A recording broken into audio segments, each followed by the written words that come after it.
સ્વાગત છે આપનું આશાપુરા વિદ્યા સંકુલના ઓનલાઈન ગ્રુપમાં. આપણે ધોરણ 9 વિજ્ઞાનમાં પ્રકરણ નંબર 9 બળ તથા ગતિના નિયમોનો અભ્યાસ કરી રહ્યા છીએ. જેમાં આજના વિડિયોમાં આપણે ઉદાહરણના દાખલા કરીશું. જેમાં ઉદાહરણ 1 જે મેં તમને હોમવર્કમાં આપેલું હતું, ત્યારબાદ આજે જોઈએ તો ઉદાહરણ 2 કે કઈ બાબતમાં વધારે બળની જરૂર પડશે. અહીં બે બાબત દર્શાવી છે. સેનામાં વધારે બળની જરૂર પડશે કે આપણે ચકાસણી કરવાની છે. પહેલું છે 2 કિલોગ્રામ દ્રવ્યમાન ધરાવતી વસ્તુને 5 મીટર પ્રતિ સેકન્ડ -2 ના દરથી પ્રવેગિત કરવા માટે કે 4 કિલોગ્રામ દ્રવ્ય ધરાવતી વસ્તુને 2 મીટર પ્રતિ સેકન્ડ -2 ના દરથી પ્રવેગિત કરવા માટે એની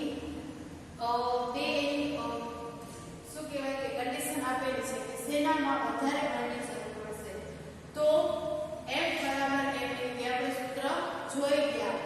એના આધારે પ્રથમમાં m1 કેટલું છે, તેનું દ્રવ્યમાન તો 2 કિલોગ્રામ અને પ્રવેગ કેટલું છે તો 5 મીટર પ્રતિ સેકન્ડ ને -2 અને બીજી માહિતી જે આપેલી છે એમાં m કેટલું છે તો 4 કિલોગ્રામ અને a એટલે કે પ્રવેગ કેટલું છે જેને આપણે a2 માં આપશું એ છે 2 મીટર પ્રતિ સેકન્ડ -2. હવે સૌપ્રથમ f બરાબર m એમાં આપણે કિંમત મૂકતા આવશું એટલે કે f1 બરાબર અહીં m છે 2 કિલોગ્રામ અને a છે 5 મીટર સેકન્ડ -2. હવે 2 × 5 એટલે કે 10 ન્યૂટન. f1 કેટલું મળ્યું 10 ન્યૂટન. એવી જ રીતે f2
ભેગા બાંધી દેવામાં આવે તો આ બળ દ્વારા કેટલો પ્રવેગ ઉત્પન્ન થાય. હવે અહીં શોધવાનું છે એ પ્રવેગ શોધવાનો છે, પરંતુ કઈ રીતે કે બંનેને ભેગા કરીને, એટલે કે સૌપ્રથમ આપણને m શોધવું પડશે.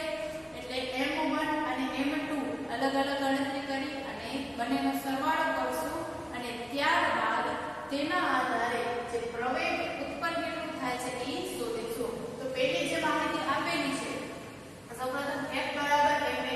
અહીંયા જો m ને સૂત્ર કરતા બનાવું તો એ ક્યાં આવી જશે? છેદમાં. કારણ કે સામેની બાજુ જશે તો છેદમાં આવી જશે અને m2 બરાબર f છેદમાં a2. હવે પહેલી માહિતીમાં a1 કેટલું છે તો 10 આવ્યું અને a2 કેટલું છે તો 20. હવે અને f છે 5 ન્યૂટન. તો આના આધારે સૌપ્રથમ આપણે દ્રવ્યમાન m શોધી લેશું. એટલે f1 બરાબર 5 ન્યૂટન છેદમાં 10 meter second square, second minus 2 અને કેટલું મળશે તો અહીં 0.50 kg અને m2 કેટલું મળશે તો 0.25 kg. જે આ કિંમત આપેલી છે એ આપણે અહીં મૂકી દઈશું. હવે કુલ દ્રવ્યમાન m1 m2 મળી ગયું. કુલ દ્રવ્યમાન બંનેને ભેગા કરી અને પ્રવેગ શોધવાનું છે. તો m બરાબર 0.50 વત્તા 0.25 એટલે 0.75 kg કિલોગ્રામ. બંનેને ભેગા કરી અને પ્રવેગ કેટલો પ્રવેગ ઉત્પન્ન થશે એટલે કે a બરાબર f છેદમાં m. હવે a ને જો હું સૂત્ર કરતા આપણે બનાવશું તો m ક્યાં આવી જશે? આની સાથે ગુણાકારમાં છે, સામે બાજુ ભાગાકાર કાઢી. a બરાબર f છેદમાં m અને f કેટલું છે 5 ન્યૂટન એટલે a બરાબર 5 ન્યૂટન છેદમાં 0.75 kg એટલે કે 6.67 મીટર સેકન્ડ માઈનસ 2 ઘાત. આ શું થયું? તો આપણે પ્રવેગ શોધ્યું. એટલે દ્રવ્યમાન બંનેનું શોધી અને તેના આધારે પ્રવેગ છે કેટલો ઉત્પન્ન થાય છે એ શોધ્યું. હવે